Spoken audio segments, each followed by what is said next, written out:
एक तरफ सरहदों पर जाहिर है टेंशन बढ़ रही है, दूसरी तरफ तुर्की का मीडिया ये छाप रहा है कि इंडिया अपने long range land attack cruise missile देने वाला है ग्रीस को। ग्रीस की और तुर्की की आपस में बहुत लगती है, जो इंडियन मिसाइल दाग देगा तुर्की पर, और बड़े स्ट्रॉन्ग मिसाइल है। इस चीज का खदशा तुर्की ने जाहिर किया है। जंग के खदशात मौजूद हैं। भारत की जानिब से ग्रीस को एक मिसाइल बेचा गया है जिसकी रेंज 1500 किलोमीटर बताई जाती है, और ये सिर्फ और सिर्फ टर्की को परेशान करने के लिए बेचा जा रहा है। टर्की का S-400 सिस्टम को डिस्ट्रॉय करने की बात की जा रही है। लेकिन अगर अच्छी खबरें नहीं है तो इजराइल से अच्छी नहीं आ रही, हिंदुस्तान से अच्छी नहीं आ रही है। भारत कुछ ऐसा ना करे कि बहुत बड़ा कोई पंगा हो जाए या बहुत बड़ा कोई तनाज़ा खड़ा हो जाए। इसके साथ साथ नरेंद्र मोदी ने साइप्रस का दौरा करके भी तैयब उर्दुगान को खुल्लम खुल्ला धमकाया। भारत ने एक ऐसी चाल चली है जिसने एक ही झटके में पाकिस्तान के सबसे बड़े हिमायती तुर्की को शह दे दी है।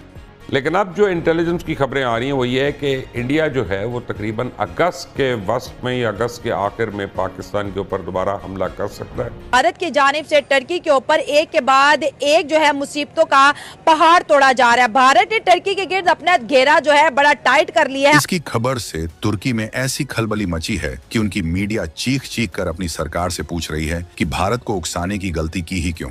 India and Greece have become एक तरह से नेचुरल अलाइज। इंडिया ने इससे पहले आर्मीनिया को, ग्रीस को, फिलीपाइंस को अपने हथियार बेचे हैं, और इंडिया की जो वेपन मार्केट है ना, ये दिन ब दिन जो है तरक्की करती। जय हिंद दोस्तों, फनतंत्र में आपका स्वागत है। हाल ही के दिनों में जब भारत और पाकिस्तान का कॉन्फ्लिक्ट चल रहा था तो तुर्की पाकिस्तान का हर कदम पर साथ देते हुए नजर आ रहा था। हथियार हो या फिर यूएन में तुर्की हर तरफ से पाकिस्तान को समर्थन दे रहा था। इसी समस्या को दूर करने के लिए भारत ने एक बहुत ही बड़ा तोड़ निकाल लिया है। आपको बता दें कि भारत ने तुर्की के पड़ोसी ग्रीस के साथ सतह से सतह पर मार करने वाली लंबी दूरी की क्रूज मिसाइल का डील फाइनल कर दिया है, जिससे तुर्की का नींद उड़ा हुआ है। भारत ग्रीस को जिस मिसाइल का एक्सपोर्ट करने वाला है उसका रेंज लगभग 1000 से 1500 किलोमीटर है। शुरू से ही तुर्की कश्मीर के मुद्दे पर पाकिस्तान का खुला समर्थन देता आ रहा है। पाकिस्तान जब यूएन में कश्मीर का मुद्दा उठाता है तो तुर्की उसका पूरा तरह समर्थन करता है। ऐसे में भारत के लिए तुर्की बहुत ही बड़ा सरदर्द बना हुआ था। भारत को इसका काउंटर करने के लिए तुर्की के किसी पड़ोसी देश की आवश्यकता थी, जो वह ग्रीस बेहतर विकल्प नजर आ रहा है, क्योंकि तुर्की का ग्रीस से बिल्कुल भी नहीं बनता है और कहा जाता है कि दुश्मन का दुश्मन दोस्त होता है।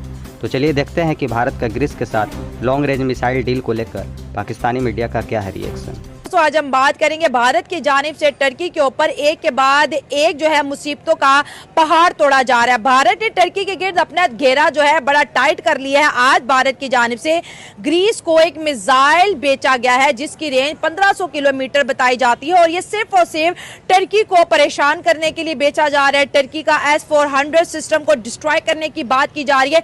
भारत और टर्की के जो रिलेशनशिप है वो ऑपरेशन सिंदूर के बाद हमें बिगड़ते नजर आ रहे हैं, जब टर्की जो है पाकिस्तान के साथ खड़ा है। इसके साथ साथ नरेंद्र मोदी ने साइप्रस का दौरा करके भी तैयब उर्दुगान को खुल्लम खुल्ला धमकाया कि वो कश्मीर का जिक्र छोड़ दे, वरना हम साइप्रस को यूनाइटेड नेशन में लेके जाएंगे। ये बहुत बड़ी डेवलपमेंट देखा जाए तो इंडिया की फॉरेन पॉलिसी इस दफा जो है हमें बहुत ज्यादा एग्रेसिव नजर आ रही है, जो कि खुद को भी डिफेंड करना जानते हो। इसके साथ साथ जो जो कंट्रीज पाकिस्तान के साथ कनेक्टेड है उनको जी इंडिया काउंटर करने के मूड में नजर आ रहा है।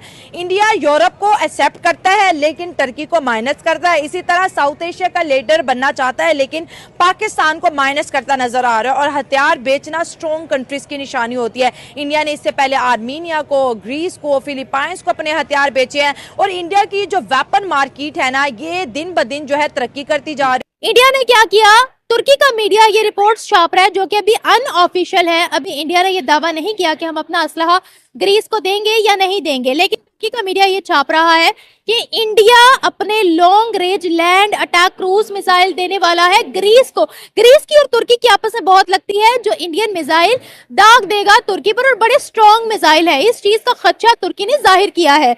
इंडिया का ये कहना है कि बहुत हमने तुर्की की मदद कर ली, हमने हर महाज पर तुर्की की मदद की। जब वहां पर जलजला आया, अर्थक्वेक आया, तो सबसे पहला भारत ही वो देश था जिसने तुर्की को मदद पहुंचाई। लेकिन तुर्की ने हमेशा कहा कि हमारे लिए मुस्लिम उम्मा पहले, रिलीजन फर्स्ट और ह्यूमैनिटी सबसे आखिर में है, यानी ह्यूमैनिटी लास्ट है उनके लिए। तो अब हम भी अपने देश को मद्देनजर रखते हुए वही काम करेंगे जो हमारे देश के लिए सूटेबल होंगे। टर्की बहुत उछल रहा था, एर्डोगन बड़ा स्मार्ट बन रहा था, हम तो प्लेन भरकर ड्रोन्स भेज देंगे, तुम प्लेन भरकर मिसाइल से भी भेज दो तो कुछ नहीं उखाड़ सकते हो। there is something very important happening on the side of the Greece. We have Umesh Agarwal ji. Umesh ji, a very warm welcome on the show. The platform is yours. Gayatri ji, आपने सही बोला है। टर्की हमारा हमेशा दुश्मन रहा है और आपने देखा कि ऑपरेशन सिंदूर में उन्होंने पाकिस्तान को ड्रोन भेजे थे। वो ड्रोन इनएफेक्टिव साबित हुए भारत के मिसाइल डिफेंस सिस्टम आकाश तीर के सामने। और 2 साल पहले टर्की में भूकंप आया था। Bharat was the first nation to respond. उन्होंने वहां पे जाके मेडिकल कैंप सेटअप किया था और टर्की में बहुत ज्यादा वहां के लोगों ने अप्रिशिएट किया था। और आपने सही बोला, भारत की जो नालायक कांग्रेस लीडरशिप थी वो हमेशा प्रो टर्की रहा है।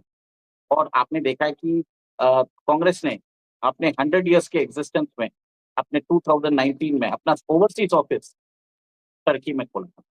इसके कारण हम एक तरह से मेडिटेरियन में हम हमारे संबंध अच्छे नहीं कर पाए थे साइप्रस, ग्रीस और आर्मीनिया।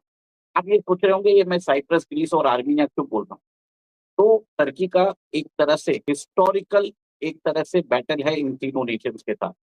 ग्रीस के साथ उसका एक तरह से वहाँ पे एक सी है, मेडिटेरियन सी के पास एजियन सी है। वहाँ पे बहुत सारे एक तरह से lot of oil reserves. Oil reserves के लिए दोनों नेशंस कंटेस्ट कर रहे हैं। और आपको मालूम है कि साइप्रस में आपने देखा होगा कि उन्होंने नॉर्थर्न भाग ऑफ साइप्रस है, वो साइप्रस से उन्होंने छीन लिया। और वहाँ पे साइप्रस के साथ भी उनके टेरिटोरियल डिस्प्यूट है। आर्मीनिया के अगेंस्ट अजरबैजान को आर्म्स भी सप्लाई कर रहा है टर्की। और इसी के कारण Turkey has become a common enemy of Greece, Cyprus, Armenia. और टर्की पाकिस्तान को भी सपोर्ट करता है। तो कहीं ना कहीं आप ये देखिए, India and Greece have become एक तरह से नेचुरल अलाइज। और आपने देखा है कि हमारे जो चीफ ऑफ एयर स्टाफ है कुछ महीनों पहले, 1 महीने पहले वो टर्की गए थे। और टर्की ने हमारा जो रफाल जो हमने यूज किया था ऑपरेशन सिंदूर में, उसकी ऑपरेशनल डिटेल्स मांगी थी, क्योंकि ग्रीस के पास भी वही रफाल जेट्स है। और एक तरह से ऐलान किया है कि वो टर्की को long range, long attack cruise missile देने वाला है। इसकी रेंज होने वाली है 1000 से 1500 किलोमीटर।